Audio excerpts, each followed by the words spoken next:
우리와 함께 살며 행복을 주는 친구들이 있습니다. 반려견, 반려묘입니다. 집을 엉망으로 만들고 용변을 잘 못 가려도 웃어넘길 수 있지만 딱 한 가지 넘어갈 수 없는 일이 있습니다. 그것은 바로 건강 문제입니다. 이 친구들의 몸이 아프면 우리는 참 슬퍼지고 고민이 됩니다. 그래서 건강을 잃기 전에 예방을 하는 게 좋겠죠. 그렇다면 건강과 가장 밀접한 연관이 있는 건 무엇일까요?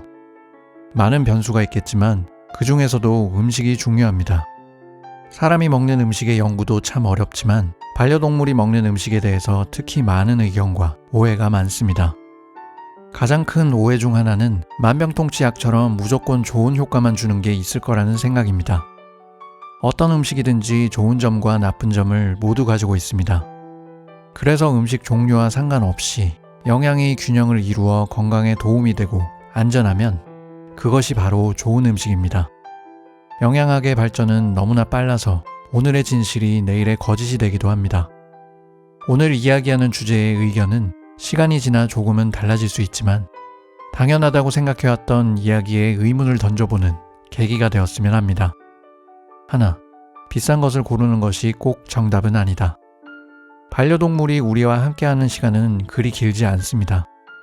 그래서 조금이라도 더 좋은 음식을 먹이고자 하는 게 보호자의 마음이죠.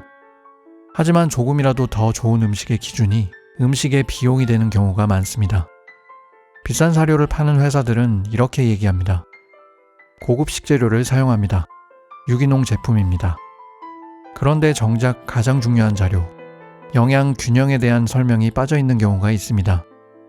신장 기능이 떨어져 있는 반려동물은 특히 단백질 섭취를 주의해야 하는데 과다하게 섭취할 경우 상태가 더 심각해집니다. 그런데 비싸고 좋다는 사료가 단백질 함량이 너무 과다하다면 어떻게 될까요? AAFCO의 단백질 최소 권장량은 DMB로 개는 18%, 고양이는 26%이며 이보다 조금 더 먹으면 충분합니다. 그렇다면 가격이 비싼 사료나 음식은 왜 비싼 걸까요? 고급화 마케팅의 전략일 수도 있겠지만 희소성이 주된 이유일 수 있습니다.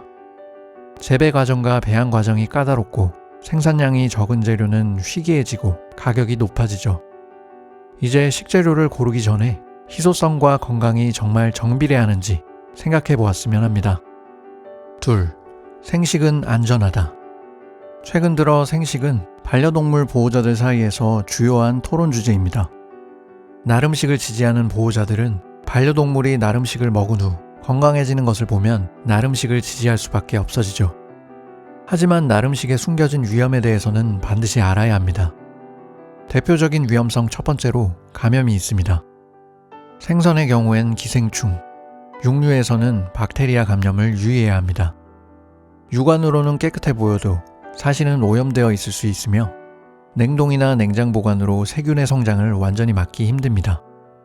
나름식을 꼭 먹여야 한다면 기생충 감염과 박테리아의 독성에 대해서 충분히 인지하고 절대적으로 깔끔하고 안전한 환경에서 생식할 것을 권장드립니다. 두 번째로 칼슘 부족 문제와 위나 장의 천공 문제가 있습니다. 생식을 먹일 경우 칼슘 대 인의 비율 문제가 발생하는데 인의 함량이 칼슘보다 매우 높아지는 문제입니다. 특히 뼈 없이 고기만 먹일 때 심해지는데 칼슘과 인의 비율이 1대 17 정도나 됩니다. 그래서 영양 균형을 위해 뼈를 함께 주기도 하는데 뼈를 먹다 위가 뚫리는 경우가 있고 생뼈의 경우 제대로 부숴서 먹지 않으면 칼슘을 제대로 흡수할 수도 없습니다. 당신의 반려동물은 잘 먹고 있나요?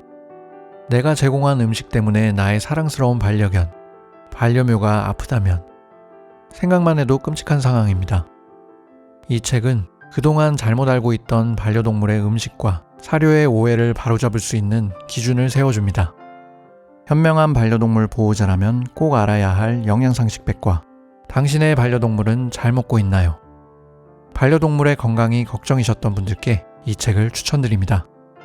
지금까지 느낌 있는 책을 읽어주는 느낌책이었습니다.